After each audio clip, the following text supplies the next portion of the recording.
Good morning कक्षा 11। आप सभी को हिंदी की कक्षा में हार्दिक अभिनंदन एवं धन्यवाद। आप सभी को विदित है कि हमने अपने विधान की पाठ्य पुस्तक के अंतिम पाठ जो बेबी हालदार के द्वारा रचित है आलो आंधारी का आगाज किया। आलो आंधारी एक ऐसा रचना कार्य है जिसके माध्यम से हर एक स्त्री की समाज के अंदर किस तरह की स्थिति है उस सारी स्थिति को हमारे समक्ष वो चित्रित करता है कि किस तरह से एक बेटी के रूप में, एक पत्नी के रूप में, एक माँ के रूप में वो हर स्थान पर प्रताड़ित होती रहती है, लेकिन फिर भी वो अपने संघर्ष को जारी रखते हुए पूर्ण दृढ़ संकल्प के साथ अगर जुट जाए तो बहुत सम्माननीय स्थान पर भी स्वयं को प्रतिष्ठित कर सकती है, जैसा कि बेबी हालदार ने किया। तो बेबी हालदार जो है वो तातुश के कहने पर लेखन कार्य में जुट गई और इसी लेखन कार्य से इनका संपर्क जो है अलग बड़े-बड़े महान रचना कर्मियों से हुआ, जिनमें जेठू का संबोधन दिया जाता है, जिनमें शर्मिला दी का संबोधन दिया जाता है।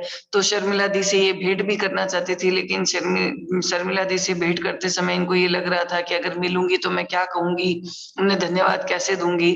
तो एक बारी बैठे-बैठे ये जो है घर की अलमारी की चीजें पहुंचकर उसको साफ कर रही थी, तभी इन्होंने एक फोटो एल्बम देखा। इनको लगा कि तस्वीर किन लोगों की है, उनमें अर्जुन दा के बंधुओं की तस्वीरें थी। एक तस्वीर में जेठू थे और उनकी एक तरफ शर्मिला दी थी, दूसरी तरफ अर्जुन दा थे। एक और तस्वीर में जेठू के पास शर्मिला दी और सुखदीप दा बैठे हैं। जेठू और शर्मिला दी को तब तक केवल तस्वीरों में ही देखा था, मिली ये कभी भी नहीं। उन्हें अपनी आंखों से देखने की बहुत इच्छा होती थी। शर्मिला दी भी जब भी इस लेखिका को चिट्ठी भेजती तो साथ में उनके जवाब देने के लिए तरह-तरह की सुंदर आकृतियों में सादे कागज काट करके भी रख देती थी। शर्मिला दी खुद एक अच्छी लेखिका थी। उनकी एक किताब भी छप चुकी थी और पत्रिकाओं में भी उनकी कहानियाँ छपती रहती थी। वह लेखिका बेबी हालदार को बहुत प्यार और सम्मान देती थी। वह उनके बच्चों के भी हाल-चाल पूछती रहती थी। कभी-कभी तो लेखिका कहती हैं, मैं ऐसा सोचती थी कि कहाँ उन जैसी पढ़ी-लिखी लड़की और कहाँ मैं। चिट्ठियों में हम जो भी बातें करते हैं वह शायद मिलने पर ना हो पाए। फिर भी सोचती हूँ कि मिलने पर शायद हम दोनों और भी अधिक बातें करें। मेरा उत्साह बढ़ाने वालों में जेठू के एक बंगाली बंधु और हैं जिनका नाम है आनंद। आनंद भी थे।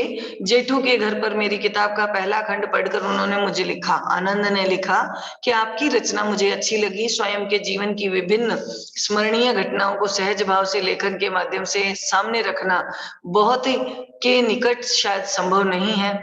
अपनी इस सुंदर कोशिश को कभी बंद ना करें। अभ्यास और कोशिश से संभव है कि आप हमें कभी कुछ असाधारण दे सकें। नारी अत्याचार, असुविधा, दुर्दशा, उनके आर्थिक कष्ट के बारे में भी आप सोचें और लिखने की चेष्टा करें। मेरी शुभकामना आपके साथ है। इस चिट्ठी के साथ आनंद बाबू ने मुझे अपना एक लेख भी भेजा तथा उस लेख को पढ़कर मुझे अच्छा लगा। वह पूरा का पूरा मेरी समझ में आ गया हो ऐसी बात तो नहीं थी, लेकिन मेरे कहने पर तातुश ने वो मुझे समझाया भी था।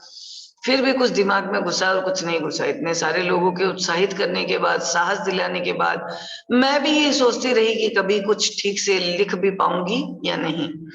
इसी बीच एक दिन मेरे बाबा सवेरे-सवेरे आ पहुंचे। मैं उस समय किचन में थी। खिड़की से मैंने एक व्यक्ति को साइकिल से उतरते देखा। मैं ठीक से पहचान नहीं पाई। उसने घंटी बजाई तो काफी देर बाद मैं बाहर निकली। मुझे देखकर बाबा ने पूछा, कैसी है बेटा? मैं बोली, बाबू, आपके शरीर का ये हाल कैसे हो गया? बाबा बोले, कहाँ, कुछ भी तो नहीं हुआ।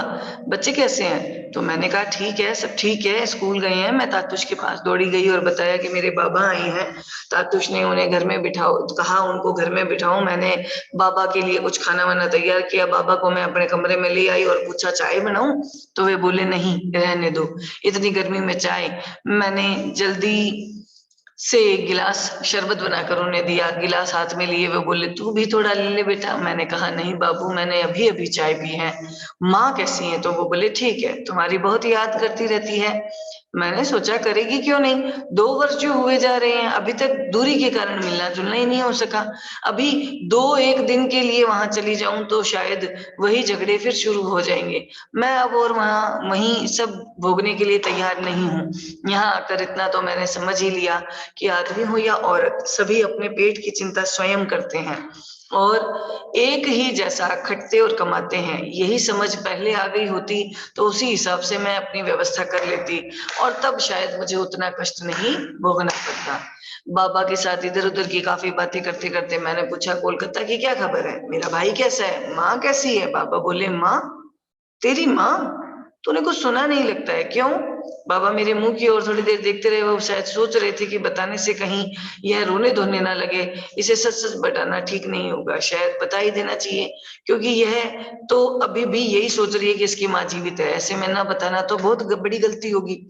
बाबा शायद ऐसे यही सोच रहे थे, उन्हें चुप देखकर मैंने बाबू कहकर उन्हें बुलाया, तो वह चौंक गई। मैंने देखा उनकी आँखें भर आई तो मुझे लगा कि मेरी माँ शायद नहीं रही। मेरे मुँह से निकल पड़ा, क्या हुआ बाबू? माँ की तबीयत तो ठीक है? बाबा रुद्ध गले से बोले, तेरी माँ तो 6-7 महीने हुए दुनिया छोड़कर चली गई। तेरी माँ नहीं है। क्यों? तेरा दादा तो वहाँ गया था, उसने तुझे नहीं बताया? मैं बोली, नहीं तो, मुझे किसी ने नहीं बताया। मैं थोड़ी देर बाद बाबा के सामने सिसक-सिसक कर रोती रही और मैं कर भी क्या सकती थी। एक बार मैंने सुना था कि अस्पताल में भर्ती है, तो मुझे लगता है तभी उसकी मृत्यु हो गई होगी। उसके बाद उसकी कोई भी खबर नहीं मिली। सभी को सारी जानकारी रहती है, लेकिन मुझे कोई भी नहीं बताता। दादा यानी बड़े भाई को सारी जानकारी थी, लेकिन उन्होंने इसको नहीं बताया। मेरे दादा, मेरी बऊदी, मेरे भाई कोई बहुत दूर तो रहते नहीं थे। रिक्शे में 10 रुपया का भाड़ा लगता, फिर भी कोई एक बार भी मुझे बताने नहीं आया। बीच में मैं कई बार वहाँ गई, लेकिन तब भी किसी ने कुछ नहीं बताया। मैं हर समय सोचती रहती थी कि जैसे भी हो एक बार माँ के पास जाकर आऊँ। इतने दिन यही सोचती आ रही थी और अब सुनने को मिला मेरी माँ हम लोगों को छोड़कर चली गई। मुझे पता चला कि माँ जब अस्पताल में भर्ती थी, तब मेरे छोटे भाई ने बाबा के पास जाकर उनसे कहा कि वह उन्हें माँ से मिलाने ले जाएगा। बाबा नहीं गए। वह क्यों जाते? उन्हें जाने की क्या ज़रूरत थी? उन्हें किसी चीज़ का अभाव था? उन्हें किस चीज़ का अभाव था? यानी सारी संपन्नता थी, बाबा का जाना उचित होता। मुझे लगता है वे जानते हैं कि माँ नहीं बचेगी, फिर भी वो नहीं गए। ये देखिए, पुरुष प्रधान समाज का एक और दुर्दमनीय तथ्य है। मेरे भाई को वैसे ही घूम फिर कर लौट आना पड़ा। मेरे ख्याल से बाबा ने भूल की, अंतिम भेंट की तरह एक बार माँ को देख आ सकते थे, लेकिन नहीं गए। माँ का क्रियाकर्म मेरे भाई को अकेले ही करना पड़ा। दादा लोगों को भी काफ़ी बाद में पता चला और मुझे तो अभी-अभी। बाबा ने पूछा, तेरा बड़ा लड़का कहाँ रहता है? मैंने बताया, यहीं पास ही तो है। तो वो बोले, चलो थोड़ा देख आते हैं। मैं बाबा को लेकर वहां गई। बेल बजते ही मेरा लड़का बाहर निकल आया। अरे दादू, इस तरह से कहकर उन्हें प्रणाम किया और बोला, दादू मेरा बाबू कैसा है? बाबा बोले, तुम्हारा बाबू ठीक है, मैंने साथ चलने को कहा था, वह नहीं आया। भाई, मेरे लड़के को देखकर बाबा की आंखें भर आई थी। वह उससे बोले, तुम लोग और बड़े हो बेटा, पहले कैसे परवरिश परवरिश में थे तुम लोग, अब तुम सबको देखकर बहुत खुशी हुई। मुझसे बाबा ने कहा, तुझे अब तक कष्ट नहीं होगा बेटा, तुझे अब कष्ट नहीं होगा बेटा, तेरा लड़का बड़ा हो रहा है, देखना एक दिन यही तुझे सुख देगा। अभी थोड़ा कष्ट उठा ले, बाद में इसके साथ सुख शांति से रहोगी। मेरे लड़के से बाबा बोले, दादू भाई ठीक से रहना, इतना कहकर मेरे साथ लौट आई। बाबा हमारे यहाँ से चलने लगे तो तातुश ने उनसे कहा, आप बेबी की तरफ से निश्चिंत होकर जाएं। बाबा बोले, जब आप जैसे लोगों के पास है तो चिंता तो कोई बात की नहीं। चिंता करता, लेकिन अब नहीं करूंगा, क्योंकि मैंने देख लिया है कि मेरी लड़की यहाँ खूब अच्छी तरह से है। बाबा चले गए। उन्हें कहीं से पता चल गया कि मैं कुछ लिख-विख रही हूँ, सुनकर वो बहुत खुश हुए। जहाँ पहले वह मेरी कोई खोज-खबर नहीं लेते थे, अब वहाँ वह जब तक फ़ोन पर भी मेरा हाल-चाल पूछ लेते थे। वह बार-बार यह भी जानना चाहते थे कि मेरा लिखना कहाँ तक आगे बढ़ा, खत्म हुआ कि नहीं। वह मुझे अपने यहाँ आने को भी कहते थे और साथ में ये भी बताते थे कि यदि मैं रुकना ना चाहूँ तो लौट आ सकती हूँ। मेरी जाने की इच्छा ही नहीं होती थी। बाबा के जाने के बाद कई दिन मेरा मन उदास रहा, मैं पछताती रही। माँ मर गई और मैं आँखों से उन्हें देख तक नहीं पाई। मुझे बाबा के गिरते स्वास्थ्य को लेकर भी चिंता रहती है। इसी बीच जेठू और शर्मिला दी की चिट्ठियाँ भी आती रहीं और उनके जवाब देने की चिंता अलग से लगी रही। चिट्ठियों के जवाब देने से दोनों खुश होंगे और मेरा मन भी बहल जाएगा, ये सोचकर एक दिन सारी चिट्ठियाँ लेकर मैं बैठ गई। जवाब देने से पहले उन चिट्ठियों को एक बार पढ़ लेना ज़रूरी समझकर मैंने पहले जेठू की चिट्ठियाँ उठाई, किसी कहानी की तरह उन्हें पढ़ने लगी। तातुश ने तुम्हें शब्दकोश की मदद लेने के लिए ठीक ही कहा। मेरी भी यही राय है, चिट्ठी लिखने में भूलें तो होगी ही, लेकिन क्या तुम इसी से चिट्ठी लिखना बंद कर दोगे? बार-बार जिज्ञासा करना कोई गलत नहीं है, जिज्ञासा होने से ही हम लिख पाते हैं। तुम्हारी कहानी क्या इधर सोई पड़ी है? तुम्हारे तातुश की तरह नववर्ष में खूब लिखो, मल्लेश्वरी की तरह मोटी-छोटी हो जाओ, यही मेरी कामना है। तुम्हारा लेखन मुझे बहुत अच्छा लग रहा है, मुझे लगता है कि दूसरों को भी अच्छा लगेगा। मैं अपने बंधु आनंद के कहने पर उनका यह लेख तुम्हें भेज रहा हूँ। तुम्हारे लेखन को लेकर तुम्हारे तातुश, तुम्हारे जेठू दोनों ही के सोचने विचारने का कोई अंत नहीं है। सबसे अधिक खुशी की बात ये है कि पहले की तरह अब तुम्हें लिखने में कोई कष्ट नहीं हो रहा। आशापूर्णा देवी की कोई नई किताब पढ़ी है क्या तुमने? तुम्हारी लिखावट पहले मुझे काफ़ी कष्ट देती थी, अब कष्ट देने की बात तो दूर, तुम्हारी लिखावट देखकर बहुत खुशी होती है। पहले पढ़ते हुए एक बार कौन बता रहे हैं ये सारी बातें? ये जेठू बता रहे हैं कि पढ़ते हुए एक बार भी तुम्हें डाँटने की इच्छा नहीं होती, बल्कि बार-बार शाबाश! बहुत अच्छा, ये कहने की इच्छा होती है। भूलों की चिंता करने लगो तो एक लाइन भी नहीं लिखी जा सकती, इसीलिए उनकी चिंता किए बिना लिखना होगा। बाद में अपना लिखना स्वयं ही सुधार लेना होगा। इसके बाद जिन लोगों का काम ही है लिखना-विखना, उनसे इसे कुछ और सुधरवाने की बारी आएगी। लिखने बैठने से ही लिखा जा सकता है। यह अभिज्ञता तुम्हें निश्चित ही हो गई है। तुम्हारे तातुश ने तुमसे ठीक ही कहा है कि भूल होती तो है, फिर भी लिखो। जेठू की जितनी चिट्ठियाँ आती है, उतनी ही मेरी भी आती है कि लिखूँ और भी लिखूँ। शर्मिला दी मुझे हिंदी में चिट्ठी लिखती है, उनकी चिट्ठियाँ सुनकर मुझे बहुत अच्छा लगता है। उनकी चिट्ठियाँ कुछ और तरह की होती है। मैं सोचती हूँ कि उनके साथ उनके यहाँ भी घर के काम के लिए कोई लड़की रखी गई होगी क्या? उसके साथ भी वह वैसे ही व्यवहार करती होंगी जैसा मेरे साथ करती हैं। मुझे तो वह किसी के घर काम करने वाली लड़की की तरह नहीं लगती, नहीं देखती। चिट्ठियाँ भी ठीक उसी तरह लिखती हैं, जैसे किसी अपनी बहन को ही लिख रही हैं। तातुश उनकी चिट्ठियाँ पढ़कर सुनाते हैं तो अपनी टूटी-फूटी बंगला में मैं उन्हें लिख देती हूँ। कभी जब मेरा मन खराब होता है तो उनकी ये चिट्ठियाँ मुझे अंदर से प्रसन्न कर देती हैं, आह्लादित कर देती हैं। बेबी एक बार सोच कर तो देखो, तुम्हारे बाबा को तुम जैसा समझते हो वैसे वह क्यों हैं? इसका कारण क्या है? थोड़ा उनकी तरफ से भी तो सोचो, जिन्हें तुम माफ़ भले ही ना कर सको बेबी। जो हमें अच्छे नहीं लगते उन्हें माफ़ किया जा सकता है और वैसा करना ही भला है। यदि तुम यहाँ आओ तो हम दोनों खूब सजेंगे और खूब नाचेंगे। तुम्हें सजना अच्छा लगता है कि नहीं? मुझे तो कभी-कभी अच्छा लगता है। तुम मेरे लिए सजना और मैं तुम्हारे लिए सजूँगी। ये सारी बातें कौन कर रहा है? शर्मिला दी कर रही हैं, जो हिंदी भाषा में लिखा करती थी। हम दोनों जब एक-दूसरे से मिलेंगे तो जी भर हँसेंगे, यही यदि हँसने की कोई बात ना होगी तो भी हँसेंगे। बेबी तुम उस समय क्या अवाक नहीं रह जाती जब कोई तुम्हारा लिखा हुआ पत्र पढ़कर कहता है कि अरे वाह! बहुत अच्छा लिखा है। और तुम क्या ये कभी सोचती हो कि इतनी कठिनाई, इतने कष्ट में बीता तुम्हारा ये जीवन लिखना शुरू करने के बाद इतना सुंदर कैसे हो गया? मुझे ये बात बड़ी मज़ेदार लगती है। शर्मिला दी ने मेरे सजना-धजने के बारे में पूछा, क्योंकि सजना-धजना मुझे कभी अच्छा नहीं लगा। मैंने कितनी लड़कियों और बहुओं को देखा है जो कहीं घूमने जाने की बात उठती नहीं कि सिंदूर की डिब्बी, पाउडर का डिब्बा, आईना, कंघी आदि ले लेकर सजने के लिए बैठ जाती हैं। साड़ी पहनती हैं तो अपनी किसी सहेली को बुलाकर पूछती हैं, देखो तो कि ठीक से पहनी है कि नहीं? अगर सहेली ने उनके मन की बात नहीं की तो ठहरो कहकर साड़ी को फिर 10 बार खोलती है और पहनती है। और कोई-कोई तो अपने स्वामी से भी पूछती है, क्यों जी, कौन-सी साड़ी पहननी ठीक रहेगी? स्वामी यदि कहता है कि ये साड़ी पहनो तो उसमें अच्छी दिखोगी, तो उस साड़ी को पहनकर वो मुस्कुराती हुई जल्दी-जल्दी कमरे में चली जाती है और फिर साड़ी पहनकर अपने स्वामी के सामने आ खड़ी होती है और चाहती है कि वो एक बार फिर कहे, तुम कितनी सुंदर लग रही हो। सिर्फ यही नहीं, वे चाहती हैं और भी लोग कहें, देखो देखो कितनी सुंदर लग रही है। मैं तो देखकर अवाक रह जाती कि औरतों को साड़ी पहनने से इतना मोह है, इसके लिए इतना लालच, इतना लोभ। मैं उन्हें देखती हूँ कि होठों पर, चेहरे पर ढेर सारा रंग पोत लिया और चल पड़ी अपने स्वामी या किसी और आदमी के साथ घूमने।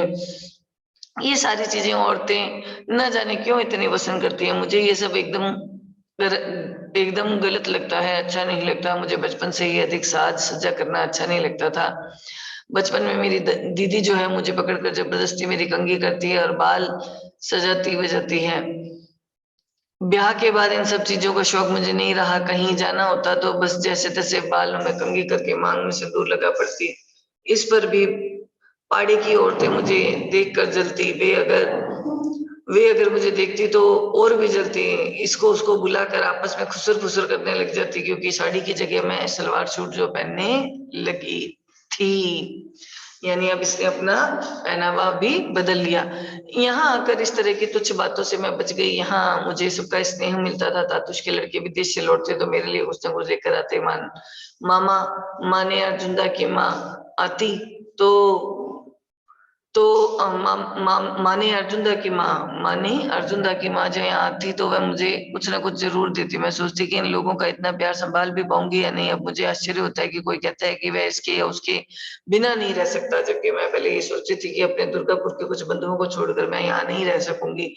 यह सब बस कहने भर की बातें होती हैं। जो पहले कहा करते थे कि इसके या उसके बिना नहीं रह सकते, वे आज उनके बिना बड़े मजे से रह रही हैं। मैं भी कुछ दिन से बहुत उदास चल रही हूँ।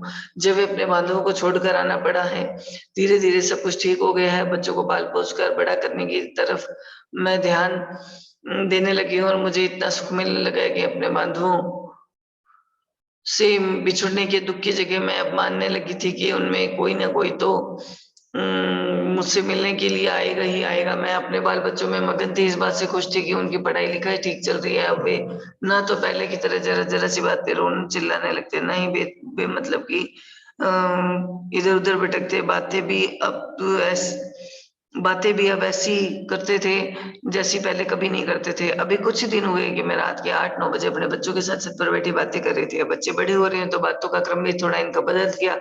हठात मेरी लड़की ने पूछा, माँ तुम कभी स्कूल गई हो? मैं अवाक होकर उसकी ओर देखने लगी, सोचने लगी कि जरा सी बच्ची ऐसी बात पूछ रही है, अब भला मैं इसका क्या जवाब दूं। मैं बोलती इसके पहले ही उसने फिर से कहा, माँ एक कविता सुनाओ ना। मुझे क्या वह सब कुछ याद था, फिर भी जो 2-4 लाइनें मन में आई उसे सुना दी। वो खिलखिलाकर हंस पड़ी और बोली, माँ बड़ी माँ इतनी और इतनी बड़ी माँ और स्कूल की कविता सुनाती हो। उसकी बात पर मुझे हंसी आ गई और कुछ दुख भी हुआ। मैंने सोचा मेरे बच्चे जब इस बात पर इतना हंस सकते हैं तो उस समय तो और भी हंसेंगे जब देखेंगे कि हाथ में अखबार लिए बैठी हूँ, क्योंकि मेरे हाथ में अखबार पहले भी तो उन्होंने कभी नहीं देखा। यहाँ मैं रोज सवेरे अखबार देती हूँ। अंग्रेजी न जानने से उसका सिर पैर कुछ भी समझ नहीं पाती और फिर भी तस्वीरें देखकर तातुश से उनके बारे में पूछती रहती हूँ। तातुश कहते हैं, तस्वीरों के नीचे बड़े-बड़े अक्षरों में जो लिखा है उसे पढ़ने की कोशिश करो। मैं एक-एक अक्षर पढ़ती चलती हूँ। जो भी यहाँ दिख रहा है, यहाँ पर जो है तस्वीरें कहाँ से प्राप्त की उसने, तो तस्वीरें इसने कहा कि तस्वीरें जो है वो अंग्रेजी ना जानने से उस अखबार के नीचे जो है वो वहाँ पर ये जो तस्वीरें हैं वो छुपी हुई थी। तस्वीरों को देख कर के लेखिका बताती है कि उसके जो तातुश है उन्होंने जो है प्रश्न किया। तातुश कहते हैं, तस्वीरों के नीचे बड़े-बड़े अक्षरों में जो लिखा है उसे पढ़ने की कोशिश करो। मैं एक-एक अक्षर बोलती जाती हूँ और तातुश कहते हैं, इस तरह से जवाब देते। जब सारे अक्षर खत्म हो जाते तो तातुश पूरे शब्द का उच्चारण कर लेते और उसका मतलब भी बता देते। बार-बार पूछने पर कभी-कभी वह उफ़ता जाते, क्योंकि वह अपना प्रिय अखबार द हिंदू ठीक से नहीं पढ़ पाते थे। इसीलिए अखबार हाथ में लिए-लिए वह कहते, बेबी जाओ, बच्चों को स्कूल नहीं भेजोगी? मैं कहती, हाँ, हाँ, भेजूँगी ना, अभी टाइम है। फिर वे कहते, कब भेजोगी? देर नहीं हो जाएगी? जाओ। मैं घड़ी की तरफ देखकर उठ पड़ती। बच्चों को स्कूल भेजना ही तो कोई अकेला काम नहीं था। अर्जुन दा के उठने पर उसके लिए खाना-वाना भी तो बनाना होता था। ठंडी रोटी वो खाता नहीं था, इसीलिए गरम-गरम बनाकर देनी होती थी। उसे अच्छी-अच्छी चीज़ें खाने का शौक था। चिकन-विकन, बिरयानी, पुलाव, कबाब, आलू पराठा, पुदीना पराठा, ये सब उसे बहुत अधिक पसंद था। साथ में टोमेटो सूप, किचन सूप,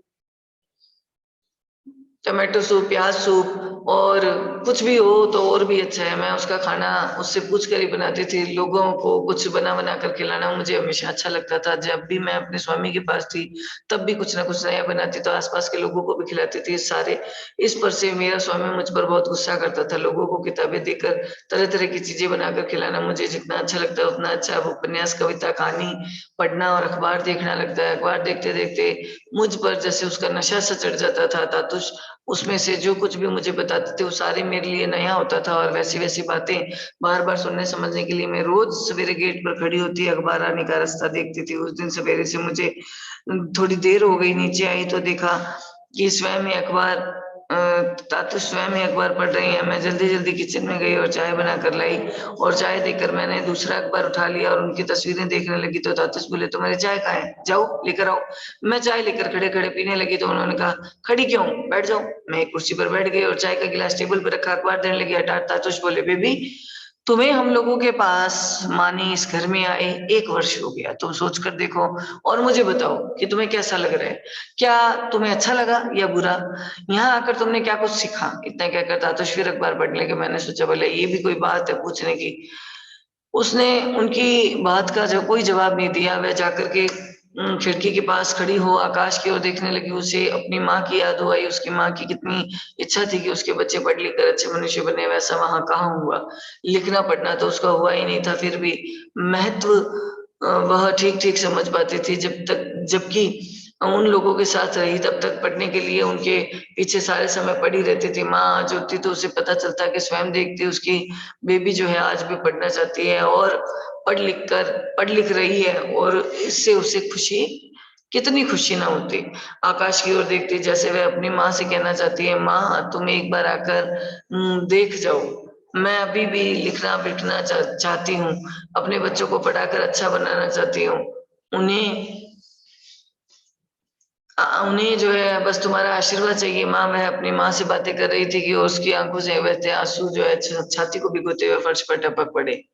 अब यहाँ पे गिलास में चाय कब ठंडी हो चुकी थी, तभी बेबी के कानों में किसी ने पैरों की आहट सुनाई दी और चौंक पड़ी। जैसे घूमकर देखा तो अर्जुन दा जो है वो उठ चुके थे और नीचे आ रहे थे। उतरते-उतरते बोले, "तुम लोग चाय पी रहे हो? मेरी चाय कहाँ है?" चाय बनाने किचन में जाने लगी तो देखा किसी ने गेट पर आकर बेल बजाई। उससे जाकर देखा पड़ोस का लड़का हाथ में एक पैकेट लिया आया है और वह उससे बोला, "ये तुम लोगों का है, डाकिया भूल से हमारे यहाँ डाल गया।" ये लड़के ने लड़के से पैकेट लिया, उसने आकर तातुश को दिया। तातुश ने देखकर कहा, "ये तो तुम्हारा है, ये लो जाकर देखो इसमें क्या है।" पैकेट लेकर वो किचन में गई। अर्जुन दा की चाय बनाकर चाय का पानी चढ़ाकर उसने पैकेट खोला, पैकेट में एक पत्रिका थी और उसे पलटने लगी तो उसमें एक जगह अपना नाम देखा, आश्चर्य से फिर देखा, सचमुच ही उसपे लिखा हुआ था, "आलो अंधारी की नायिका बेबी हालदार।"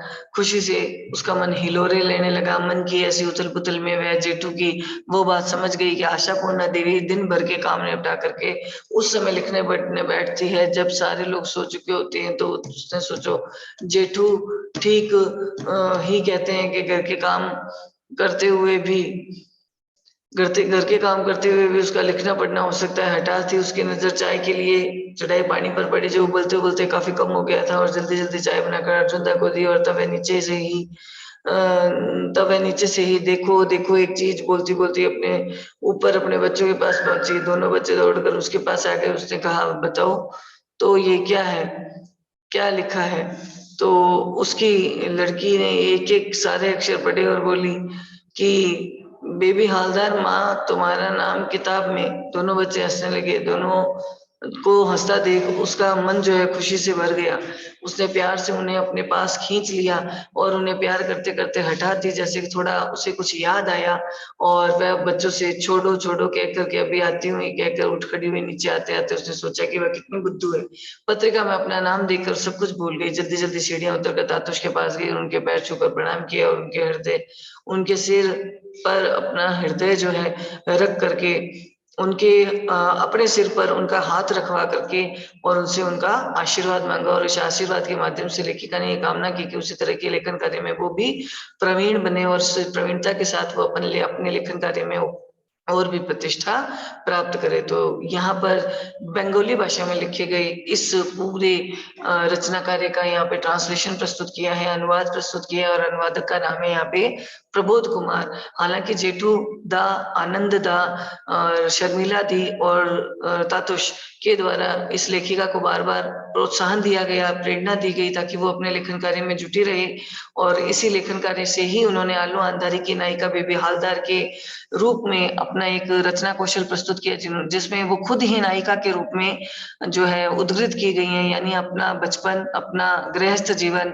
अपने पुत्र पुत्रियों के साथ जो वो नौकरानी के तौर पे तातुश के घर में कार्य करती थी, वो संघर्ष, अपने माता-पिता का बिछोह और जीवन की अन्य त्रासक परिस्थितियों का चित्रांकन जो उन्होंने अपनी रचनाओं में किया है, वो सारी रचनाएँ जो हैं इस बात को प्रेरित करती हैं कि वास्तव में लेखिका ने एक पत्नी के रूप में, बेटी के रूप में, माँ के रूप में बहुत जगह पर दुर्दमनीय यातनाओं का सामना किया है, लेकिन फिर भी उनका ये जो प्रयास है वो कम नहीं हुआ और वे एक अच्छी लेखिका के रूप में अपने आप को प्रतिष्ठित भी कर पाई हैं। तो इस प्रकार हमने आज ये आलो अंधारी की नायिका बेबी हालदार के द्वारा दिए गए इस पूरे वृतांत को पढ़ा है। देखिए, इसकी तुलना की गई है एन फ्रैंक की डायरी से। इसकी तुलना की गई है यहाँ पर एन फ्रैंक की डायरी से अलग-अलग लेखिकाओं से, जैसे यहाँ बंगाली राइटर है जिनका नाम दिया गया आशापूर्णा देवी। शर्मिला दी जो हिंदी में लिखती थी, तो आशापूर्णा देवी बन सकती हो। तो कई ऐसे प्रश्न हैं जिन प्रश्नों के माध्यम से यहाँ आलो अंधारी की नायिका बेबी हालदार के विषय में जो है स्त्रियों की जो स्थिति है उसको उजागर किया है। पहला प्रश्न कहता है, पाठ के किन अंशों से समाज की ये सच्चाई उजागर होती है कि पुरुष के बिना स्त्री का कोई अस्तित्व नहीं है? क्या वर्तमान समय में स्त्रियों की सामाजिक स्थिति में कोई परिवर्तन आया है? तर्क दीजिए। भाई, वो जहां भी रहती थी अकेली रहती हो, कहाँ काम करती हो, तुम्हारा स्वामी कहाँ है, क्या वो तुम्हारे साथ नहीं रहता, तुम्हारे कितने बच्चे हैं, तुम इतनी देर तक जगी क्यों रहती हो, तुम इतनी देर तक पढ़ती लिखती क्यों रहती हो, तुम्हारा स्वामी कब आएगा? ये सारे प्रश्न जो है ये इस बात की सच्चाई को उजागर करता है कि वास्तव में पुरुष के बिना स्त्री का कोई अस्तित्व नहीं है। लेकिन वर्तमान समय में स्त्रियों की सामाजिक दशा में थोड़ा परिवर्तन आया है, क्योंकि अच्छी शिक्षा प्राप्त करके स्त्रियों ने भी अपनी महती जो भूमिका है, अपना योगदान जो है इस समाज के सामने प्रदर्शित किया है, जिसके द्वारा उन्होंने हर एक क्षेत्र में पुरुषों के बराबर सहभागिता निभाई है। इस आधार पर हम कह सकते हैं कि इनकी सामाजिक स्थिति में थोड़ा बदलाव आया है। अपने परिवार से तातुश के घर तक के सफर में बेबी के सामने रिश्तों की कौन-कौन सी सच्चाई उजागर होती है? देखिए, उनके जितने भी बड़े भाई थे, उन भाइयों ने उनसे रिश्ता तोड़ लिया। उनका पति जो है, वो पति जो है उसके प्रति जो है मारपीट वगैरह किया करता था और बाहर ही रहता था। तो जो है पति जो है उससे अलग रहता था। तो पत्नी के रूप में उसके जो रिश्ते थे, उन रिश्तों की सच्चाई उनके सामने अवतरित हुई कि बच्चों के जन्म के पश्चात भी उस पति ने बच्चों की पूरे लालन-पालन की ज़िम्मेवारी स्वयं पर नहीं ली, है ना? और भाई जो है वास्तव में पास-पास में ही रहते थे, लेकिन कौन रिक्शे का भाड़ा जो है लगा करके अपनी बहन का हाल-चाल पूछने के लिए आई, है ना? माँ की मृत्यु के बाद भी कोई उनको इस सूचना को देने के लिए भी नहीं आया। और बाबू यानी उनके जो पिता हैं, उनका स्वास्थ्य भी ठीक नहीं था, लेकिन फिर भी वो जो है अपनी बेटी से मिलने आए, लेकिन उनके भाई जो है उन बाबू यानी अपने पिता की देख-रेख के लिए भी तैयार नहीं थे। इस सारी भूमिकाओं में बेबी ने हमारे सामने रिश्तों की वह सच्चाई उद्धृत की है जो स्वार्थ पर टिकी है। इसमें बताया गया है कि हर कोई अपने पेट का बंदोबस्त करने के लिए स्वयं ही मारा-मारा फिरता है। इस पाठ प्रश्न 3 है, इस पाठ से घरों में काम करने वालों के जीवन की जटिलताओं का पता चलता है। बिल्कुल चलता है। घरेलू नौकरों को और किन समस्याओं का सामना करना पड़ता है? एक तो उनको शिक्षा नहीं मिलती, कई बारी ऐसा होता है कि उनको ऐसे कार्यों में भी अपना जीवन झोंक देना पड़ता है जो उनकी उम्र के आधार पर बहुत कठिन है ना? उनके प्रति उनको सामाजिक सम्मान प्राप्त नहीं होता है, उनको स्थायी निवास की कोई सुविधा प्राप्त नहीं होती है। कई बारी तो ऐसे होता है कि वो जितना वेतन प्राप्त करते हैं, उस निर्धारित वेतनमान से भी कम वेतन उनको दिया जाता है, उनको प्रताड़ित किया जाता है। तो वास्तव में घरों में काम करने वाले लोगों की जटिलताएँ बहुत ज़्यादा हैं और इन समस्याओं का सामना उनको करना पड़ता है। आलो अंधारी बेबी की व्यक्तिगत समस्याओं के साथ कई सामाजिक मुद्दों को भी समेटे हुए है।